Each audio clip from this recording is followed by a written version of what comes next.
কঠিন হাসরের ময়দানে যেদিন সূর্য চলে আসবে মাথার অর্ধ হাত উপরে, সূর্যের তাপের কারণে, তীব্র গরমের কারণে পাতার মগজগুলো বাতের মারার মতো টকবক করতে থাকবে। জমিনটা তামা হয়ে যাবে।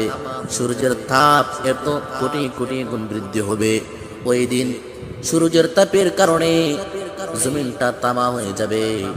এমন এক সময়, এমন একদিন আসবে, এমন এক সময় ভাই ভাইকে চিনবে না, বাবা সন্তানকে চিনবে না, সন্তান বাবাকে চিনবে না, মা সন্তানকে চিনবে না, সন্তান মাকে চিনবে না, স্বামী স্ত্রীকে চিনবে না, স্ত্রী স্বামীকে চিনবে না। এমন এক সময় কেউ কাউকে চিনবে না, সবাই ইয়া নাফসি করতে থাকবে। এমন এক কঠিন সময়, কেউ কাউকে চিনবে না। ওই দিন আল্লাহ রাব্বুল আলামিন প্রত্যেকটা বান্দা বান্দির নিকট 5টি প্রশ্ন করিবেন, আর এই 5টি প্রশ্নের উত্তর দেওয়া আগ পর্যন্ত কোনো বান্দা বান্দি এক কদম নড়তে পারবে না।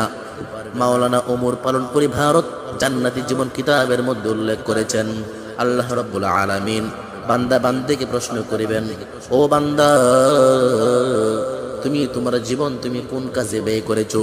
60-70 বছর হায়াতের জিন্দেগি দিয়েছিলাম, তুমি কোথায় ব্যয় করেছো? কিভাবে কাটাইছো? জবাব দাও রে বান্দা। নম্বর 2, আল্লাহ তাআলা প্রশ্ন করিবেন, যৌবনকাল কোথায় কাটাইছো? কিভাবে কাটাইছো? শক্তি দিয়েছিলাম, সামর্থ্য দিয়েছিলাম, ক্ষমতা দিয়েছিলাম, যৌবনকাল তুমি কোথায় কাটাইছো? কিভাবে কাটাইছো? নম্বর 3, উপার্জন তুমি কিভাবে করেছো? নম্বর 3, উপার্জন তুমি কিভাবে করেছো? হালাল ভাবে নাকি হারাম ভাবে? নম্বর 4, উপার্জিত সম্পদগুলো তুমি কোন কাজে ব্যয় করেছো? নম্বর 5, জানা বিষয়ের উপর কতটুকু আমল করেছো?